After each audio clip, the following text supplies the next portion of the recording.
ये हमने एक मॉडल इस तरीके से बनाया है जिससे किसानों को पूरे साल पैसा मिलता रहे। इसमें हमने ताइवान का अमरूद, कलकत्ता पत्ती का नींबू, कश्मीरी एप्पल वेर, ये हमको पूरे साल पैसा देता है। इनके बीच में कितनी कितनी दूरी? ये जो हमारे पेड़ लगे हैं इनकी लाइन से लाइन की दूरी है 16 फुट और पौधे से पौधे की दूरी है 12 फुट। इसके बीच में जो खाली जगह रहती है वो हम उसमें इंटरक्रॉप करते हैं और बीच बीच में हमने चंदन भी दे रखे हैं। यह 5 से 6 लाख रुपए किसान को दे सकता है।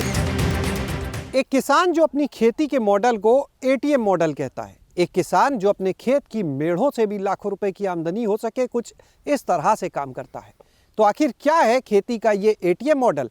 आज हम आपको बताने वाले हैं। इस वीडियो में हम पहुंचे हैं जालौन जिले के कुकर गांव में और हमारे साथ में है यहाँ के किसान शिवशंकर चतुर्वेदी जी, जिनसे इस पूरे मॉडल को हम आज समझने वाले हैं। तो शिवशंकर जी, क्या है ये खेती का एटीएम मॉडल? ये हमने एक मॉडल इस तरीके से बनाया है जिससे किसानों को पूरे साल पैसा मिलता रहे और किसानों को जो परंपरागत खेती कर रहे हैं उससे ज़्यादा आमदनी हो, क्योंकि सरकार की भी मंशा है कि किसान की आमदनी दूनी हो तो किसान को बदलाव लाना पड़ेगा। इसी के तहत हमने 2019 से ये मॉडल में लगे हैं, अब जाके तैयार हुआ है। तो इसमें हमने ताइवान का अमरूद, कलकत्ता पत्ती का नींबू, कश्मीरी एप्पल वेर, ये हमको पूरे साल पैसा देता है। क्योंकि जब हमारा अमरूद खत्म होता है तो बेर आ जाता है, बेर ख़त्म होता है तो नींबू आ जाता है और नींबू ख़त्म होता है तो फिर हमारा अमरूद आ जाता है। और इसमें जो हम इंटरक्रॉप में पहले चना बोया था, चना जब हमारा कट नहीं पाया था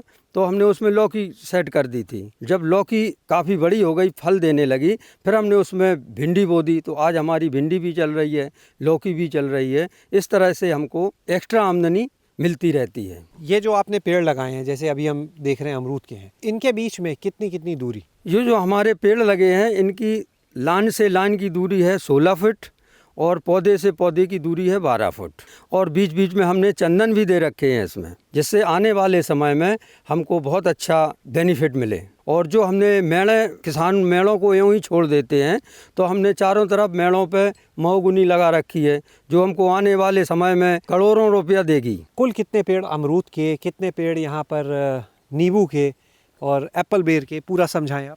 ये हमारा 1 हेक्टेयर का मॉडल है जिसमें 200 पौधे हमारे अमरूद के हैं। कितना उत्पादन दे रहे हैं अभी? 1 कुंटल तक लगभग एक पौधा हमको दे देता है। ये ताइवान की वैरायटी है, इसका फल जल्दी आ जाता है तो मार्केट में हमको अच्छा रेट मिल जाता है। 50 रुपए किलो, 40 रुपए किलो में हम यहीं से बेच देते हैं इसको। आप जिस हिसाब से बता रहे हो उस हिसाब से तो 8 लाख रुपए का फल हो जाएगा। कुछ तोते भी तो खा जाते हैं, कुछ पशु पक्षी भी तो खाते हैं। तो कुल ये कितना देता है फिर बाग?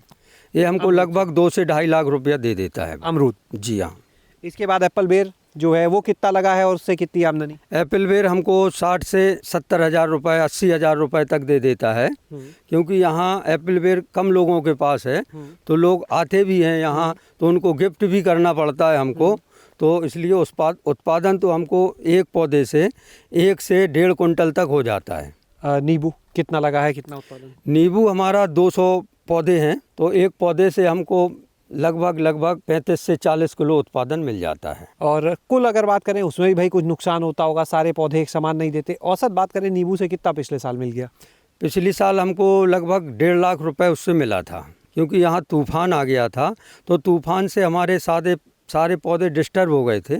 हल्दी कितनी लगाई हुई है आपने? हल्दी जो अमरूद की पूरा जो सेक्टर है हमारा, उसमें हमने लगभग 1.5 कुंटल हल्दी बोई है इसमें। गत वर्ष की बात करें, कितनी हल्दी इसमें से आपको मिली थी, क्या मूल्य मिल गया? इसमें हमने पहली बार हल्दी की थी, इसमें लगभग 15 से 16 कुंटल तक हमें उत्पादन इसमें मिला था। किस तरह से उसको बेचा? इसको भेजा था हमने बम्बई। इसकी पहले हमने चिप्स बनाई, चिप्स को सुखाया, इसके बाद इसको भेजा। तब कितना रह गया ये लगभग रह गया होगा 4 से 5 कुंटल के बीच में। यानी पूरा नहीं सुखाया था इसका मतलब? हाँ, कुछ नमी रही होगी उसमें। ये 250 रुपये किलो हमने उसको दिया था। सेब भी हमें दिख रहा था पेड़ लगा हुआ है और भी कुछ फल थे, तो वो केला लगा था, क्या वो भी बेचने के लिए है?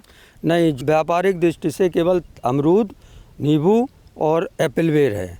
हमने मधुमक्खी के बक्से काफ़ी रखे हैं। ये हमको 4 से बक्से थे हमारे, तो यहाँ टेम्परेचर कुछ ज़्यादा रहता है इसलिए कुछ मक्खियाँ इससे कम हो गई हैं। तो लगभग अभी 50 बक्से हमारे कॉलोनियाँ चल रही हैं, बकाया हमारी ख़त्म हो गई हैं। आगे करेंगे इसको, नहीं जब दिक्कत आ रही है? बिल्कुल करेंगे साहब, प्रयास तो जारी रहेगा, क्योंकि जब प्रयास आदमी करता है तभी सफलता की ओर जाता है। कब से प्राकृतिक खेती पे आए? ये मैं 2019 से कर रहा हूँ। इसमें हमारे पास बर्मी का यूनिट भी है और जीवामृत, घन जीवामृत हम खुद बनाते हैं। तो टोटल जब किसान इस तरह की खेती करेगा तो उसकी लागत कॉस्ट भी कम होगी, तो किसान की आमदनी भी बढ़ेगी और किसान समृद्ध होगा और शुद्ध भोजन करेगा तो बीमारियों से भी बचा रहेगा। अब इतनी सारी फसलों को आपने गिनाया, मूल्य औसत गिनाया, साल भर में क्या आमदनी किसान को देता है? ये 5 से 6 लाख रुपए किसान को दे सकता है यदि वो ठीक ढंग से करे उसमें तो। और जो बाकी खाना अपना भी आप इसी में निकाल रहे हैं, तो जाहिर है वो भी तो एक कीमत रखता है। जी, जैसे किसान के घर में 50,000 रुपए की सब्जी लग जाती है, तो किसान 2 एकड़ का गेहूं बेच के सब्जी खरीदता है, तो हम सब्जी भी अपनी पैदा करते हैं, तो कम इसी 1 हेक्टेयर में? जी हाँ, तो कम से कम हम 2 हेक्टेयर का गेहूं तो बचा लेते हैं, तो इससे हमारी आमदनी भी बढ़ रही है। यानी 5-6 लाख रुपए वो और प्लस 50,000 रुपए ये भी आपका मुनाफा।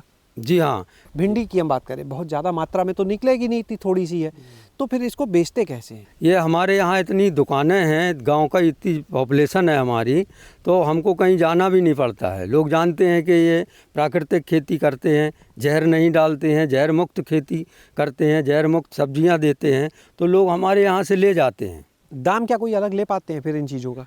दाम तो थोड़ा बहुत मिलता है, बाकी तो उसी रेट में जाता है। बहुत फ़र्क नहीं है? बहुत ज़्यादा फ़र्क नहीं है इसका। क्या कुछ कहना चाहते हैं कि इन चीज़ों का एक अलग बाज़ार होना चाहिए, कुछ व्यवस्था? मैं ये कहना चाहता हूँ कि जो लोग प्राकृतिक खेती या जैविक खेती करते हैं और लोगों को शुद्ध भोजन करवाना चाहते हैं, उनके लिए एक अलग मार्केट की व्यवस्था हो। जो मेहनत उनकी एक्स्ट्रा होती है उससे उनको एक्स्ट्रा पैसा भी मिलना चाहिए। आपके बाग में हम देख रहे थे कि हरी शेड में कुछ रखा है, नर्सरी लगा रखी है, इसमें टमाटर है, भट्टा है, मिर्च है, इसकी पौध बो रखी है, तो ये अब बस तैयारी पे है, इसको हम खेत में सेट करेंगे।